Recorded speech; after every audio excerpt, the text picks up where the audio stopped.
Good evening, everyone. Welcome to the channel. Before I begin, here are my disclaimers. Today I am going to give you an update about CIMC interim report.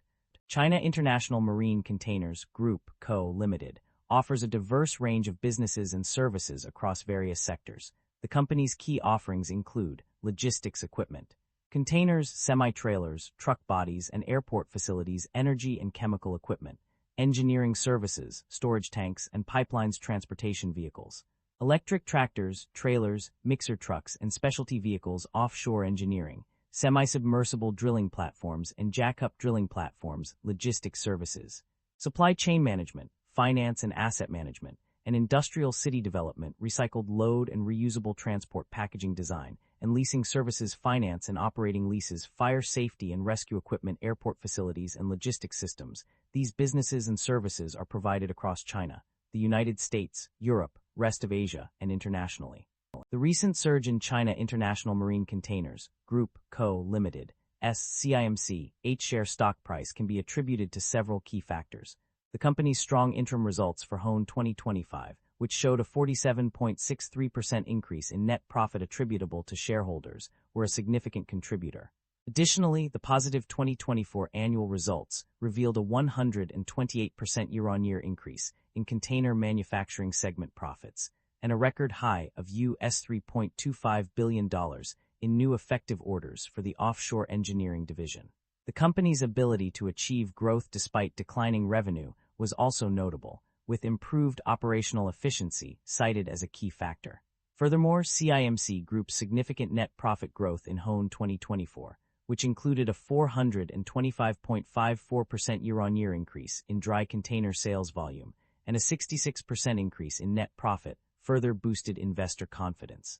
The UBS rating upgrade from neutral to buy in February 2024 also played a role in the stock price increase, as positive analyst sentiment can have a significant impact on investor decisions.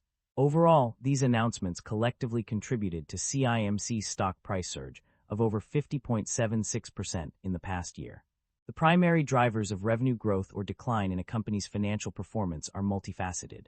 On one hand, revenue growth is driven by various segments such as airport facilities and logistics, plus 21.07%, energy equipment, plus 12.92%, and offshore engineering services, plus 8%.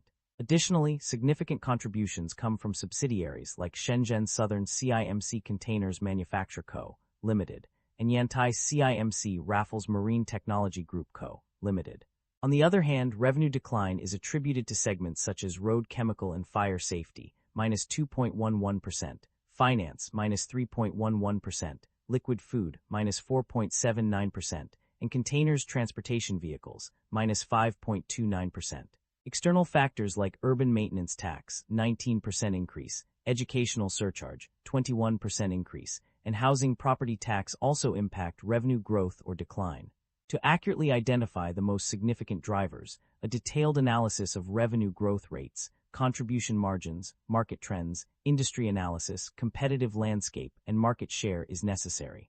Net income and profit margins. A changing landscape, the net income and profit margins of the company have undergone significant fluctuations over the years. Initially, there is no data available for comparison on page 13.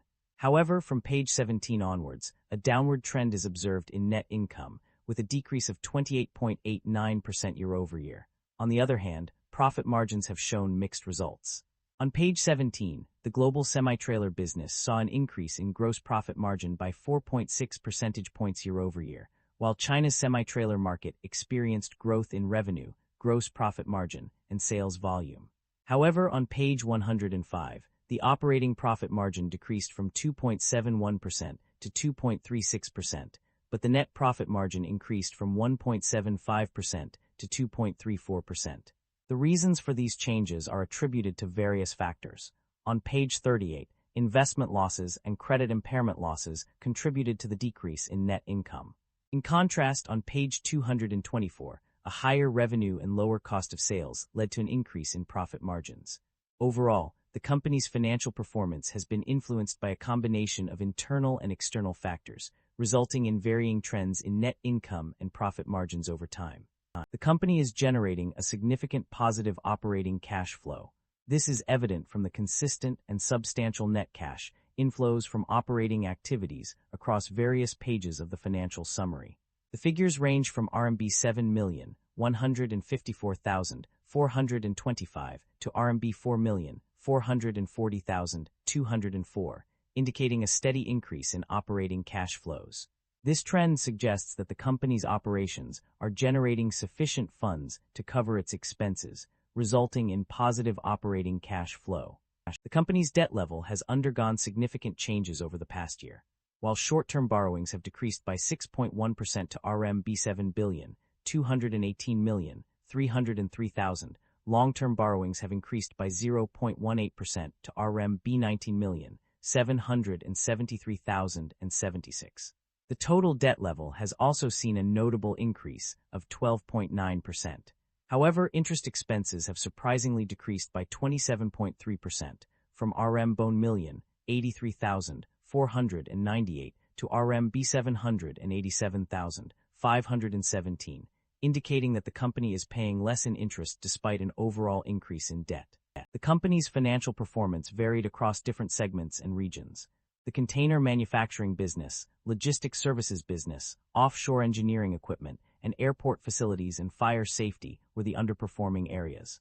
On the other hand, airport facilities and logistics equipment business, fire safety and rescue equipment business, containers manufacturing, road transportation vehicles, finance, unit load equipment services, airport, energy, and road containers performed well. Management is optimistic about the company's outlook, highlighting several key strategies to drive growth. The company aims to expand its logistics business through integrated development and cultivating direct customers for sea-rail combined transport. It also plans to optimize product structure for cargo charter services and accelerate expansion in the Middle East. In addition, management emphasizes the importance of following national policies and implementing a strategic theme focused on promoting high-quality development. Key strategies include consolidating competitiveness in traditional container manufacturing, improving productivity and product quality through digitalization and innovation, and increasing R&D investment in new products and technologies. The company also plans to focus on high-end business strategy in fire safety and rescue equipment, investing in R&D efforts to improve product quality and competitiveness. Furthermore, significant investments are planned for the second half of the year to drive strategic upgrade and business development. Overall, management is confident in the company's ability to adapt and grow in a rapidly changing market. The company's financial summary reveals that it has engaged in both dividend payments and share buybacks. Specifically, the company paid dividends to its shareholders, with a total amount of RMB 944,746,000 distributed at a rate of RMB 0.176 per share. Additionally, the company undertook a significant share buyback program, purchasing 40,208,000 shares through a trustee as of June 30, 2025. Concerns about inventory buildup and supply chain disruption are evident in the financial summary. Inventory levels have increased significantly, with raw materials and finished goods stockpiling, leading to decreased movement of products in progress.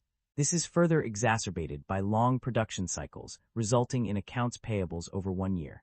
Supply chain disruptions are also a concern, with advances to suppliers aged over 1 year, mainly for prepayments related to energy and chemical industries.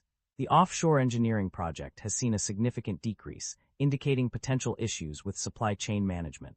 The involvement of CIMC Wetrans Logistics Technology Group, Co., Limited, in international and domestic freight transport may also indicate risks associated with supply chain disruption.